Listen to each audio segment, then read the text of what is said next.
Okay, so let's look at question 1D now. Okay, so the graph of y equals the sine squared of root x is drawn in which of the following? Okay, so there's always one of these sort of graph questions in a MAT paper. They love it. So we have to make sure that we know how to identify which graph it is. Okay, so first thing. Now, which one is the most like silly, let's say? So this is a sine squared, right? And we all know that if you square something, you could only get positive values, all right? Assuming that we're in the real maths world. So in that case, y cannot be negative at all. Y cannot be negative at all. So what is this doing, right? Why is there some stuff in the negative territory? So that's no good. So A is not good. Fine. All right. So now let's look at B, C, and D. Okay. So how about we go for D first? Does D make any sense?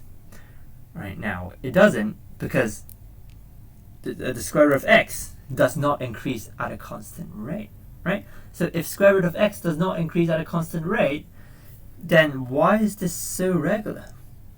Right? Why is this so regular? That's impossible, right? So that's no good as well. All right? It should not have a standard period, because square root of x is just not increasing at standard rate. Okay? So how about B and C though? Okay, so the only difference between B and C is that C has like different maximum and B has the same maximum. And according to our knowledge of the sine graph, which one makes more sense?